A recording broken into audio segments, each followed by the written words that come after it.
tous azimuts. Peuple congolais, il est temps de nous lever, de nous serrer les coudes et d'agir pour défendre notre patrie, notre intégrité territoriale et l'intangibilité de nos frontières. La République démocratique Batela Ekolo, Bendele Koyate.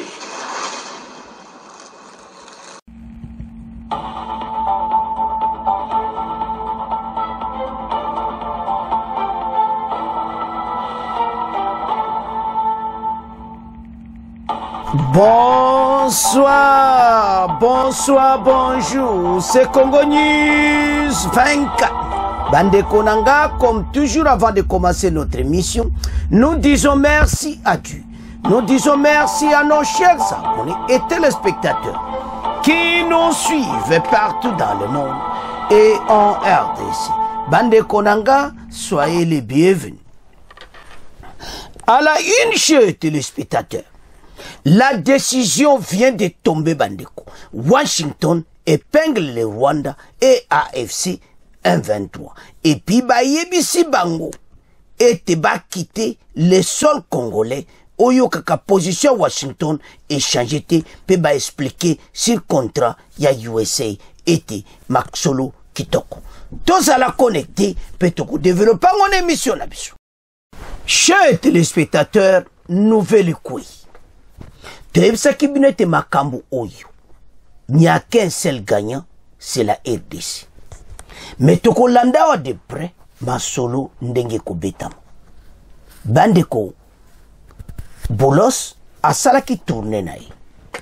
Ayaki na Kinshasa, Ake na Kigali, Ake na Uganda, Ake na Kenya, Ake na Burundi.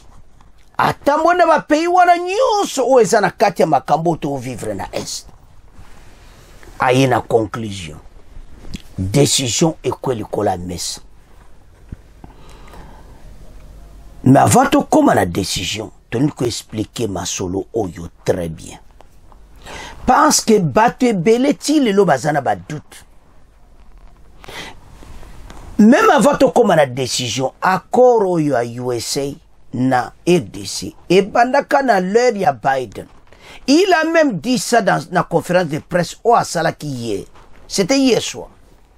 Na conférence de presse wana, Mars Boulos a expliqué clairement que e bandaki na l'heure ya Biden bango ba juma solo pe ba avancer na yo. Et puis baza content était et qu'on s'est manifesté makamutezo kene kitoko bako signer d'accord bientôt. Situation aux Anangwa à l'Est, l'émissaire américain en charge d'Afrique envoyé à Trump au hasard Talamakama Grand Lac, ayaki d'abord na Kinshasa. Parce que bon, il va vivre ba omoko na misu. Ba solo ne ba souci ba nine belé ba solo vraiment partout place bazalaki. Balongwe Kinshasa, ake na Kigali, ake na Kenya, d'abord Kigali, ake na Suka, ako Suka na Kigali, ake d'abord na Kenya, Uganda et Burundi. Ba comprendre makambo clair ndenge za na kati ya terrain. Eza suma kama ko kosate, eza makama okene gauche droite de. A lobby clairement. AFC 1-23 battant les 1-23, il épingle les 1-23, doit n'a qu'à déposer les armes et quitte le territoire occupé. Kagame a retiré l'armée et quitte la RDC immédiatement. A lobi biso mokoto moni, na sali tourner nangai, on a vu qu'est-ce qui se passe. Bandeko, le président rwandais a commis une position à ma baie. Kaka po aza mutema makasi. Azo maintenir armée na yekuna.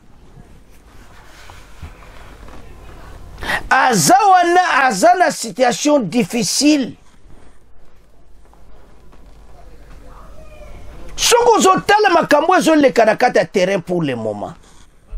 Bon comprendre comment et ces gens oyo tout baza kozala aux alentours makambo oyo tout onyo na bao nyonso na kati ya RDC bao tout bazo kotonga AFC nga M23 c'est la fin masulu.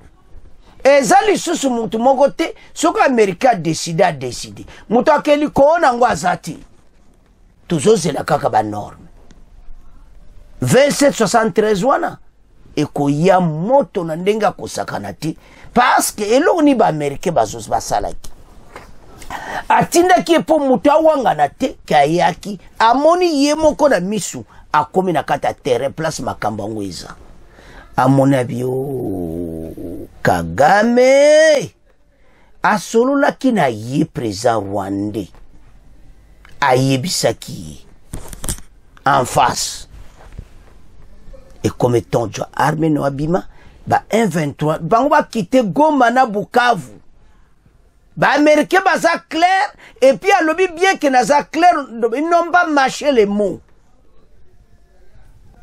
yango le nanga et tous ces gens là bako tia makelele il n'a qu'à se taire batika koloba pour le moment ba vanda nye ba banda ko kangaka bisaka na bango tala vieux bazo mene batu na Goma et DCP akangi ba banque bomoni place yo singe komi bango na kimbo même si Kagame o nyonso zo salama n'osait même pas mener une banque au transfert à Swift peut-être boyibi Swifté et ça va transfert américain ba nino ekolekate emeka kolekate au transfert elonge Kigali et kuna o ba créer une banque au Kadeko whatever ça ne va pas aller ba banque nyonso balinga ba sala ekokangama banque il faut ba transaction uta koto ezokota Kagame ba kangiye monoko ba yebisi ke ameka kutute parce to kangana ya yona Kigali biloko nyonso zana problème o comme sala illégal na ba transaction bancaire ba communication sérieux et ce peuple akawa azamboni na banga akawa zozwate akawa zozwate akila faute bobima ba banque fungwama aéroport a Goma fungwama botika Goma na Bukavu ba citer les deux villes les grandes villes ba zonge pa bazala kaba ke vanda kuna en attendant ba traiter masolo na bango et puis on n'a même pas cité seulement ça ba américain ba lobby clairement que ba quitter tout bateau zone nyonso baza occupé ils n'ont qu'à déposer les armes et qu'ils quittent le territoire occupé sikoyo na ndenge to makambo ezokende bato bakosuka wapi to tanga to avancer na masolo c'est grave. Décision vient de tomber. Washington épingle le Rwanda et AFC 123 de quitter immédiatement côté Baza. Lors d'une conférence de presse, jeudi 17 avril, le conseiller principal de Donald Trump pour l'Afrique a fait le point sur sa récente tournée sur le continent, qui l'a conduit en RDC, au Rwanda, en Ouganda et au Kenya. Accompagné de Corinna Sanders, la sous-secrétaire d'État adjointe aux affaires africaines, Massad Boulos, a notamment profité pour appeler au retrait des troupes rwandaises du territoire congolais, dénoncer le soutien militaire de Kigali au M23 et confirmer l'existence de discussions sur un accord minier entre Kinshasa et Washington. Wana titre nde makambo toko développé. Eza accord ici zarakano bandakala.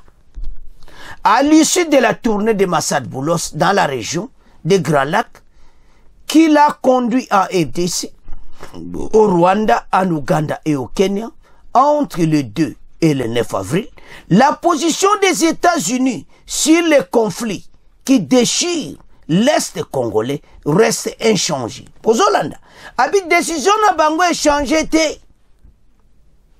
Parce qu'à Tambola qui dit 2 au 9 avril, le M23 doit rendre les armes et les forces rwandaises doivent se retirer du territoire congolais. C'est notre position. Elle est très claire.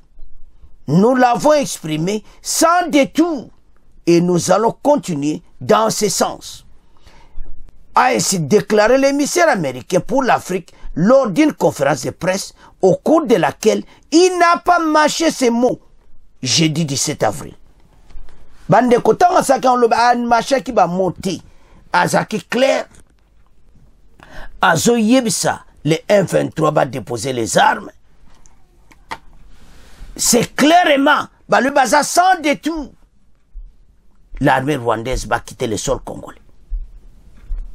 Et Kagame et ses pantins va comme na kati sanga. Oh balubake yinda gaka motepeli. Appelant par ailleurs Kigali à cesser tout soutien militaire au M23. Celui-ci a également dit croire à une solution prochaine à la crise. Je suis convaincu que les partis concernés vont trouver les manières de parvenir à une issue rapidement. Le zala très rapide. Et ça m'a traîné, américain va faire dans l'Est. Si jusque-là, cette position de l'administration Trump n'a rien de révolutionnaire, tant elle s'inscrit dans la droite de celle de l'administration Biden. Alors, biso makambo toyo. Makambo yo e banaki na administration Biden. Massaboulos, en revanche, fait preuve de nouveautés en révélant la volonté de Washington de renforcer sa coopération économique avec Kinshasa. Notamment à travers la signature d'un accord minier actuellement en négociation. Objectif, élargir la présence du secteur privé américain en Afrique d'un côté et attirer les entreprises qualifiées des citoyennes respectueuses des lois. Le but, c'est de faciliter l'investissement privé tout en fournissant un soutien complet. Hey! Un soutien complet. Balobi bakope sa RDC soutien complet. Il y a sécurité. Il y a nyoso ezo sal na RDC, c'est-à-dire armée na bango pe kozala. Le soutien complet, c'est-à-dire na oyo insécurité kozala le société. Les États-Unis disposent de plusieurs plateformes comme la DFC, Exim Bank et d'autres institutions prêtes à accompagner le secteur privé sur le continent, a expliqué l'émissaire de Donald Trump. La société n'y a prêt. Il suffit qu'à tout garantir la sécurité na bango. Et a aussi précisé que d'autres accords de même type étaient envisagés dans la région. Ce sont des accords gagnant-gagnant. Il s'agit d'apporter, dans le respect des normes, une valeur ajoutée à la RDC. A encore ajouté Massad Boulos. Pour qui les États-Unis veulent en outre accompagner le développement d'infrastructures dans les pays. Bozoyoka. Na infrastructure na biso kotala. Makambo ebele ba Américain bazoya na ngombo kezo bonga. Tozala naïveté et toloba makambo lokuta. Tango komona. Oh, la RDC masolo kitoko baramboka. Tala, match oyo kaba décision c'est quoi? Le bako développer na infrastructure dans les pays. Les barrages hydroélectriques, na barrage à Inga et Zanakati, les axes ferroviaires entre autres les corridors de l'Obito restant une priorité. Na corridor ya Robito. Makambu nyonso wana. Ba Américain bazo jwa influence na RDC na biso. Tolanda extrait oyo. Bongo to avance. Lors d'une conférence de presse, jeudi 17 avril, le conseiller principal de Donald Trump pour l'Afrique a fait le point sur sa récente tournée sur le continent qui l'a conduit au Congo, au Rwanda, en Ouganda et au Kenya, accompagné de Corinna Sanders, la sous-secrétaire d'État adjointe aux affaires africaines. Massad Boulos en a notamment profité pour appeler au retrait des troupes rwandaises du territoire congolais. Dénoncer le soutien militaire de Kigali au M23 et confirmer l'existence de discussions sur un accord minier entre Kinshasa et Washington. À l'issue de la tournée de Massad Boulos dans la région des Grands Lacs qui l'a conduit au Congo, au Rwanda, en Ouganda et au Kenya entre le 2 et le 9 avril. La position des États-Unis sur le conflit qui déchire l'Est congolais reste inchangée. Le M23 doit rendre les armes et les forces rwandaises doivent se retirer du territoire congolais. C'est notre position, elle est très claire. Nous l'avons exprimée sans détour et nous allons continuer dans ce sens. A ainsi déclaré l'émissaire américain pour l'Afrique lors d'une conférence de presse au cours de laquelle il n'a pas mâché ses mots, jeudi 17 avril. Tolandi Yango ba Congolais tala soki dano s'abonner te quand ozo ta l'émission s'abonner mbala moko yebsa baninga partager que peut-être chaîne na biso nano découvrir ngoti pour la première fois awa otangi oyoki oke o partage ezaya ko inda esie indi donc to lo bayango Congolais place aux atelema boyoki ba américain bazaki clair. Ils ont commencé à couper sa position à Bangonano. Avant même de ba détail à contrat na RDC. Abi biso position à c'est clair. Kagame doit armée na yo quitter la RDC. Les M23 so tanga kutu AFCT. Na munoko na tanga AFC on est le côté. Les M23 n'a qu'à déposer les armes. Quitter le territoire place Bozali. Et qu'est-ce qui va se passer? Balobi ba pesi biloko nyonso complet. Banque, ba société nyonso o eza intéressé na makambo ba minier. Makambo nyonso, ba infrastructure, barrage ya Inga. Makambo nyonso eza na kati ya masolo. Bino bo kansaka ba mineri. Match za bobulu, les infrastructures. Bapé ça une valeur. Bolanda très bien. À la RDC. Pays où il y a comme un pays de valeurs. Batouba respecter la RDC. Émissaire américain c'était jeudi sous. Jeudi. C'était hier. Tango solo bayango. Monde zaya koningana. Yango yo Congolais place au ça. Monsieur Koufa. Ozo monate. Ozo lala. Likola ba fantirio baso kosa kabiso baso kosa bino ba konzi baza na bonne direction bomoni fachite na Lubumbashi tale loko munene azo laksa bino na boba yake o biso fédéralisme biso tala le katumbi batwana nyonso o bozoyoka opposition na RDC za ba aventure wana o soit déjà le leader opposition. Baso ça l'opposition, opposition est à la kabongoti. L'opposition, il faut attaquer un point peuple qui doit attaquer le président de la République. Ce n'est pas ça. L'opposition, malgré beaucoup attaquer le gouvernement, mais il faut aider les Congolais opposition. Opposition, il faut aider à quel côté. Il fallait battre les mélanges fatigues pour aider la population, na makambe bele me bavanda maonye. Biloko ni ba inondation, ba biloko autour. Katumbi akomisa pe mbongo na ye. Naza na opposition limboka na ngebonga. Soko za vrai Congolais. Mais ba lingi mboko yote. Tous ces gens basana pona kotia mbrima. Tozonga na dossier na biso. L'émissaire américain azaki clair na conférence de presse.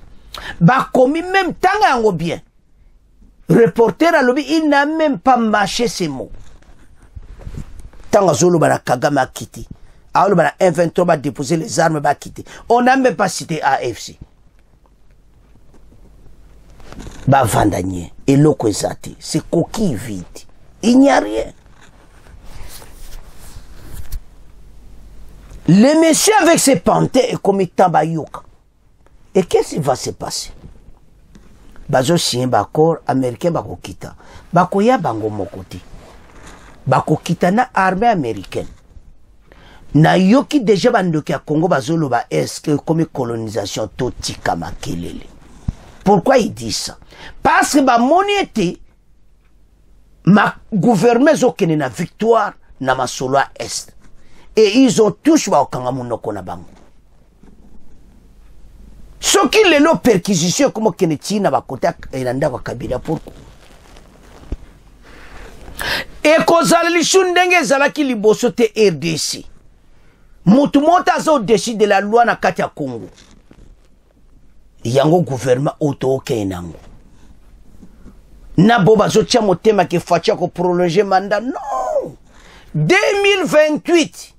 Et ça même dit aux États-Unis. 2028, Fatia Zali sous-président de la République. Donc, tu as un nouveau président. Eh! Tokolo bala bisote. Boye ba été un nouveau président. Masolo kitoko. Tu continues la décision tozanango. Le problème qui est là, bande konangai, pourquoi l'armée américaine n'a pas investi baya kutia sécurité na Est? Tolingi brassage te, tolingi mixage te. Bango bako salawana baza ko entraîner armée na biso. Yo sa origine bo obota mawapi. Na RDC bozana no wana. Bongo yo. Armée rwandaise. Tala bako bima baliwana. Omoni bango nyoso nde bazawana. Bako sambwa mabe. Parce que l'armée américaine bako salawana baza ko entraîner FARDC à l'Est.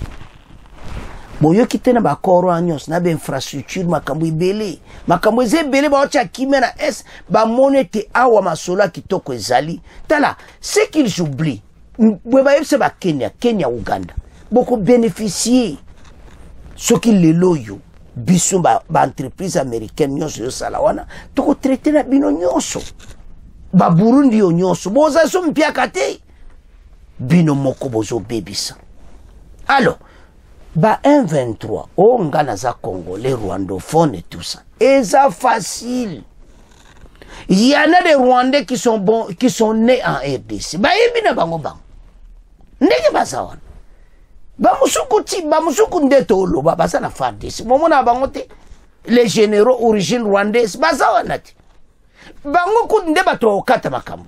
Balo ngal nasa général pona nini pona batela batuchi bongo général wana sana FARDC ya tuchi wana ko batela bango te kaka yo muto uti na M23 ta la place bato bakosuka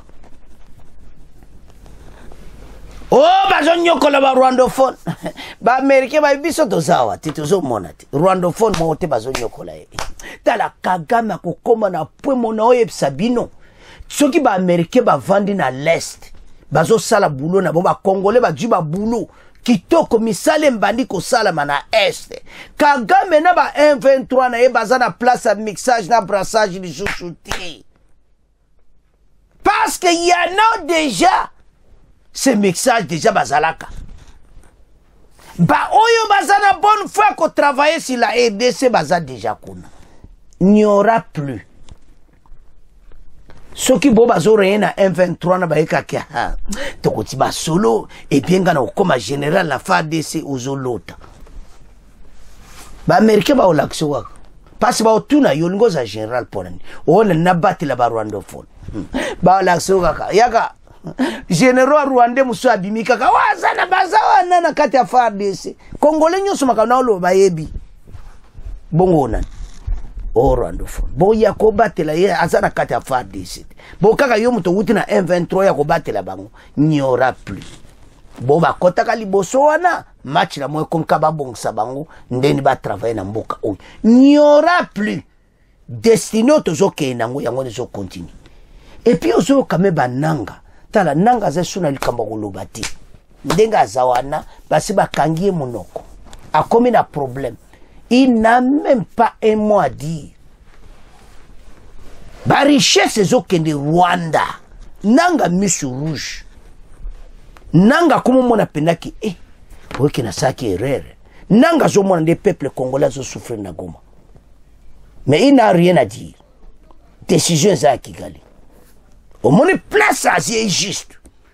Il n'a qu'à se taire avant d'agner parce que makambo ya ba américain na biso nde makambo ezokende guerre wana l'est n'y a qu'un seul gagnant c'est la RDC bande ko bolandi to komo tikango na bino bo partager yango et puis bo s'abonner massivement na chaîne oyo au revoir à la prochaine.